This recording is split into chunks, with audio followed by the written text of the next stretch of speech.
What is the equivalent of Apple removed 3.5 mm jack of your favorite products?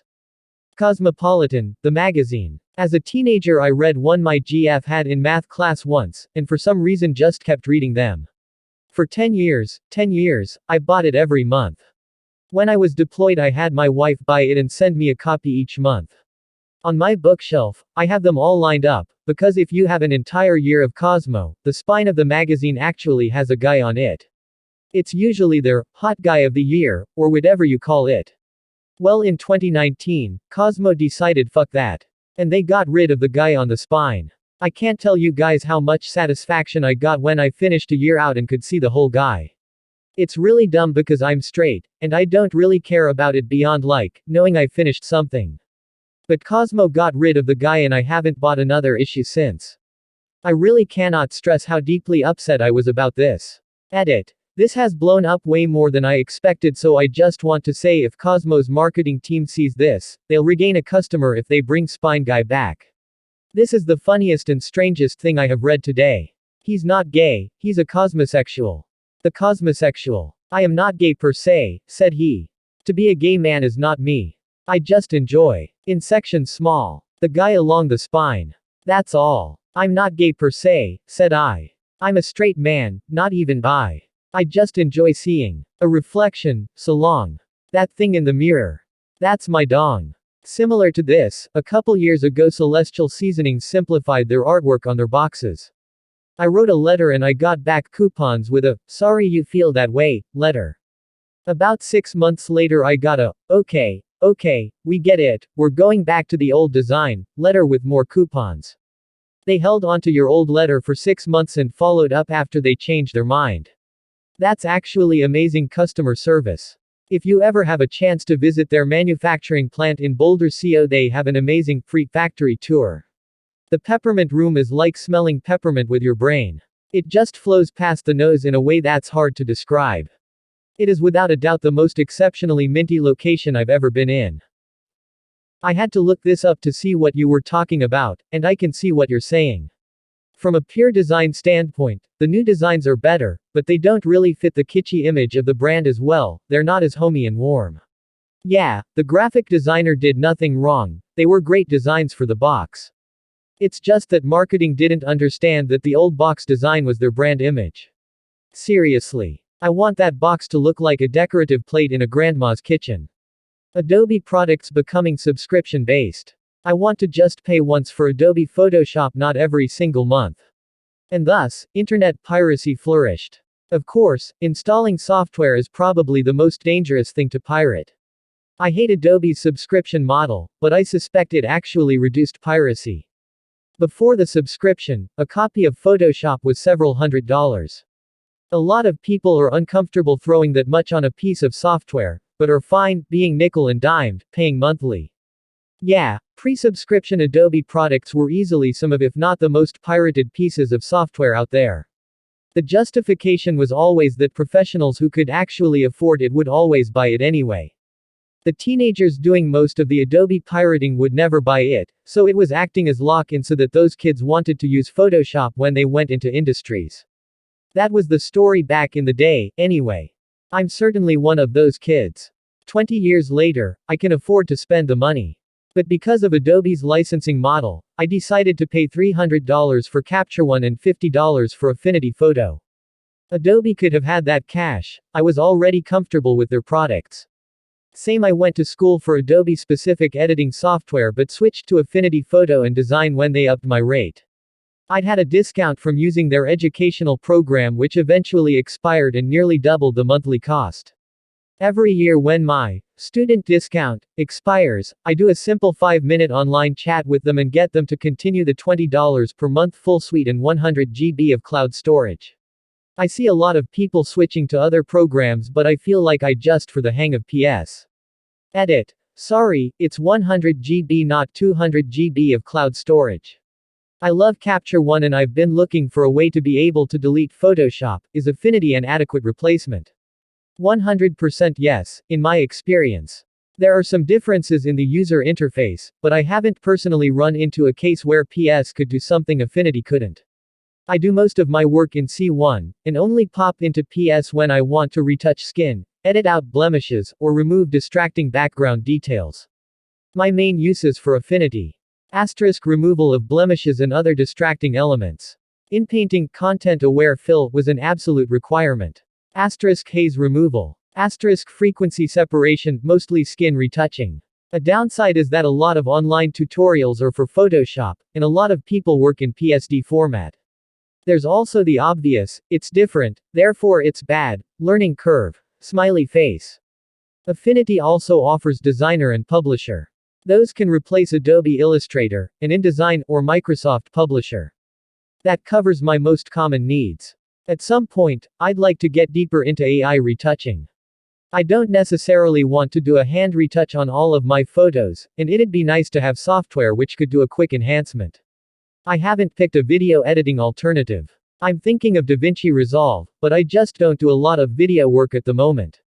I miss when video games had instruction books that actually told you about how to play the game and maybe had some lore.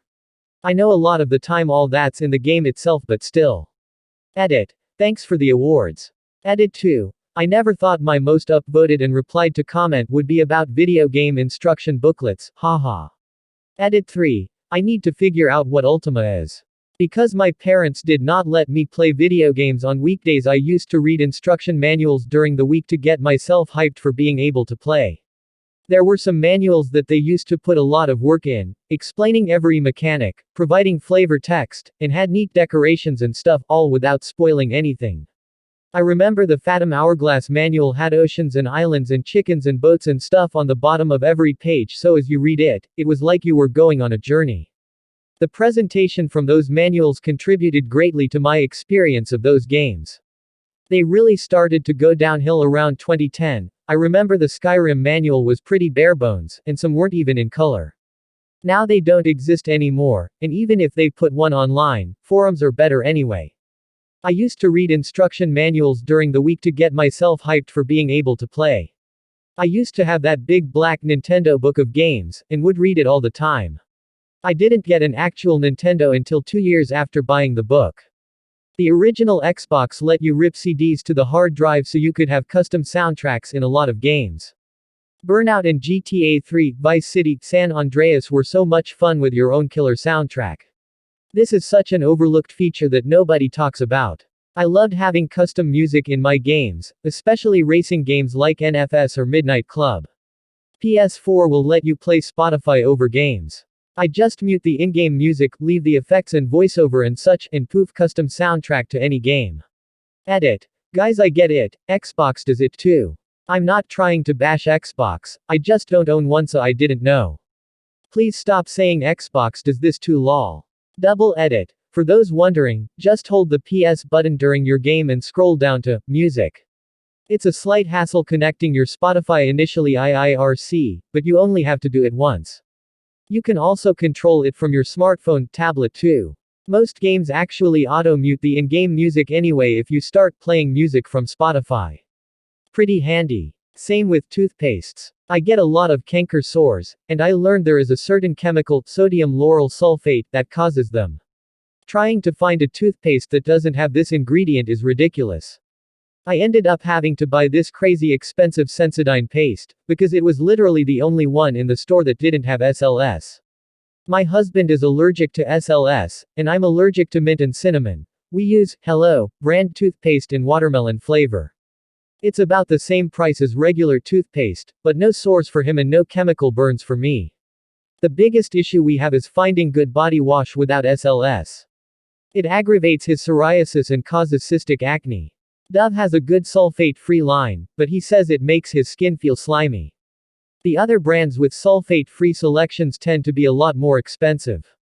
Many years ago on Xbox 360 you could watch Netflix with your homies. Your avatars would show up in a movie theater and you could even emote to the movie. So many good times were had just bullshitting watching random shitty Netflix movies back then. Then out of nowhere, they just took it away. Sad face. I still get sad thinking about it. Not that it is exactly the same, but my friends and I all hop in Discord together and pick a movie, TV show, whatever, and one of us streams for the rest of us. Closest thing we have found to that so far. Amazon has that feature now with Watch Party, and there's a Chrome extension for Netflix parties.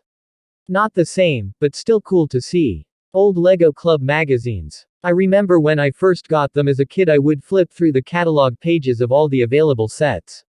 There were specific ads for themes as well as comic books, but the set catalog was why I was there.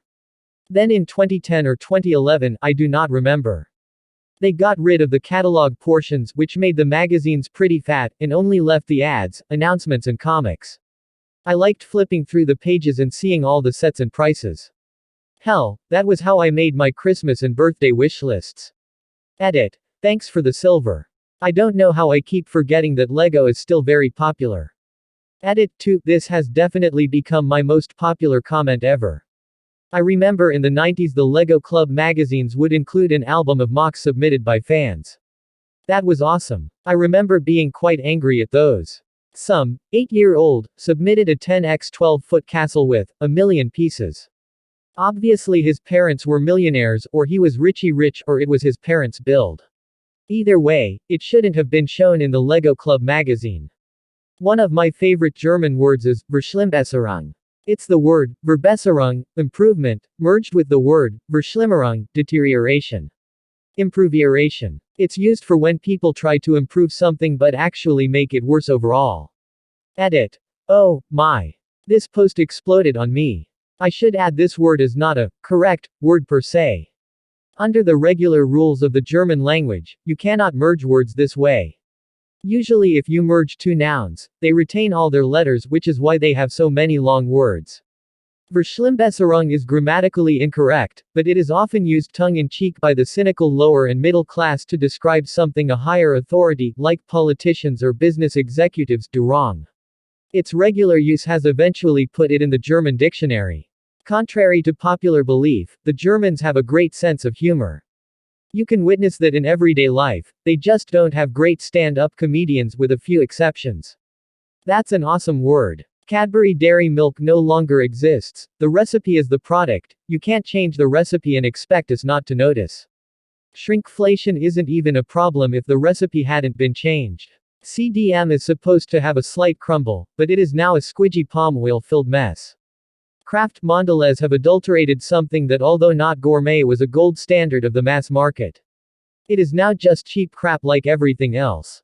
Nobody asked for this, I was willing to pay the slight premium, but boosting revenue by cutting costs on ingredient was more important to you. Along with that is being lied to or faced by corporate non-entities who claim it is the same. I remember. Palm oil has ruined so many classic candies and snacks, cookies, you name it. In addition, it is ruining the planet. I hate the stuff with a passion. In Australia, Heinz removed the classic 420 grams can of baked beans and replaced it with 3 different sizes, none of which are the appropriate amount of beans. I no longer eat Heinz beans. This is by far my favorite Reddit comment of the month. I picture you grabbing a can of beans, taking it home, cooking them up, but it's not enough beans. So you go back and buy the bigger can. Now it's too many fucking beans. But like not enough to put some in a Tupperware to save. So you just got extra beans. Ha ha ha ha, I don't know why this is just killing me. Hilarious. Search engine results are more advertising than useful information. My problem with search engines recently is I can't find the thing I'm looking for. They'll show me page after page of top 10 lists, but no primary sources. I hope someone else understands what I'm trying to say. I don't think I've articulated this phenomenon very well, and I, of course, can't think of an example off the top of my head. It drives me fucking sane. Edit I just want to say thanks to everyone who's commented on this. I learned some things and got some interesting examples of how SEO sucks lemons. It's given me the opportunity to gripe about so many topics. It's SEO, search engine optimization, so basically there are a handful of sites at the top of Google cause they get a lot of clicks. For example, WebMD always comes up for any medical thing. And the more people click on WebMD, the more frequently it'll come up to the top. So let's say I Google my symptoms, big red blister on nose, Google will take the keywords, red blister nose, and find the site that contains these keywords and that has the most clicks. So it'll bring up WebMD's page on nose pimples. But if I search, big red blister next to nose, it'll still take those same keywords and bring up roughly the same pages from WebMD. It makes it so hard to search for anything because the wording of your search matters less and less. The keywords will bring up the same 10 pages over and over again regardless of the order or prepositions you use, etc. I hate SEO. This is super dumb to hold on to and doesn't affect my life at all anymore, but here we go. I've always been a really picky eater. Whenever we would go somewhere, I always had to order something off of their menu items. I was like 15 and the local grocery store remodeled and they kind of turned their deli into like partially a cafe. So my mom takes me there and they have a sandwich, ciabatta bun, smoked cheddar, sliced tri-tip roast, barbecue sauce, red onions, and I swear I think this is the first time I had ever not wanted something ordered off. I could just order the damn sandwich. My mom would take me there fairly often, maybe once every 2 weeks or so, because it wasn't too expensive, and every time I would order this same sandwich. My mom. I swear to Christ, who even does this? She writes to the grocery store owner and requests that the sandwich also have mustard and pickles. ... And they fucking do it. I fucking hate mustard and pickles. She knows I hate them. She knows how happy I was that I could finally just order a damn sandwich without asking for changes. WHO the fuck writes to the grocery store to change their menu. Why did they listen to someone crazy enough to do that? I'm goddamn 30 now and it has no bearing on my life, but seriously. Why?